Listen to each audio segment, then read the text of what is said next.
What is up? What is going on? This is Teflon. How you guys doing? Today is Tuesday, July 17th, and as per request, I'm doing the second club future builder. I did Manchester United the other day. Now I'm doing Manchester City today. Their projected squad for the 2012-2013 campaign.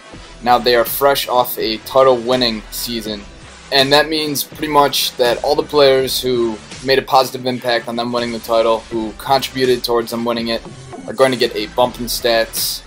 And also, this team that you're seeing here in front of you is a team without transfers. This is early in the summer. A lot of transfers are yet to happen. Tevez may be on his way out. But I have a feeling they're going to switch their formation around to a 4-2-3-1 formation, put Balotelli up top, and he's probably going to get a boost in stats from an 81 to an 83 overall, 2-point increase. That I think is fair. Coming off the Euro tournament, in which he sort of shined for Italy, and his star is pretty much on the rise right now, and he's Mancini's favorite. He's definitely going to get the start up there up top, meaning they might move Dzeko this summer as well. And then Aguero, 88 overall Aguero, is probably going to slot in at center forward, distributing the ball, making the play move through him, and getting the ball out wide to both David Silva and Nasri out there at the left cam and right cam positions, left forward, right forward, whatever you want to call it. But the two players are probably jumping out at you right now are the big 89s, Yaya Toure and David Silva, both getting two huge upgrades in this coming game. And those two players are pretty much the focal point for Man City last season. At a certain point in the season, those two players were probably the best two players in the Premier League for an extended period of time. All the play flowed through them pretty much throughout the entire course of the season, except for when Toure went on leave for the African Cup of Nations. But Silva is pretty consistent for the whole year.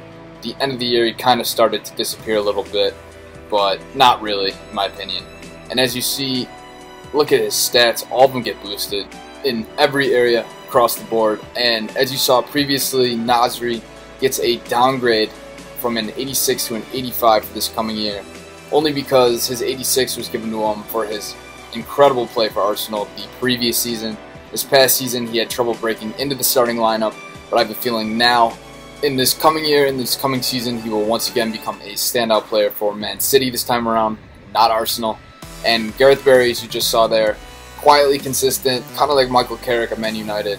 He's a really good dictator of the play. He's really good on defense, better on defense than Carrick is if you're comparing the two players, as I am right now. But he gets a boost in stats across the board and gets upgraded to an 82. Most likely he's going to start because he is one of Mancini's favorites, but I don't know how long that will last due to injuries. I think his old age might creep up with him this season. Who knows? And then Zabaleta, you saw down there, getting a huge upgrade from a 76 to an 80, keeping Micah Richards, who is a beast. He's a really good player. I don't know how you keep him out of the starting lineup, but Zabaleta is doing that. That's how good he's been playing, or was playing at the end of the season. So he gets a boost in all stats, as well as Julian Lescott getting an upgrade to an 83 overall and getting a boost in all stat categories as well. Coming over from Everton to Man City, I'm pretty sure Lescott was pretty consistent there, and he was kind of unheralded joining this squad of all-stars and slotted in pretty nicely next to Company and reinforced his quality at the Euros. And England did pretty well with him starting at center back next to John Terry instead of Rio. But yeah, as you can see, Joe Hart gets an upgrade from an 83 to an 85. He could be an 86, could even be an 87. He is that good, but I don't think EA is going to do that just yet.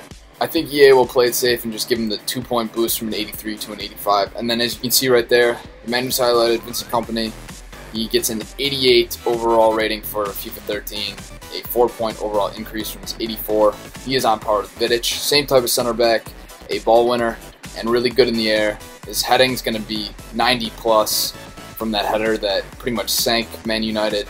And I'm pretty sure that him, Company that is, Sergio Ramos, Vidic, and most likely Thiago Silva are probably going to be the top 4 center backs. Chiellini and Hummels have a shout in there as well.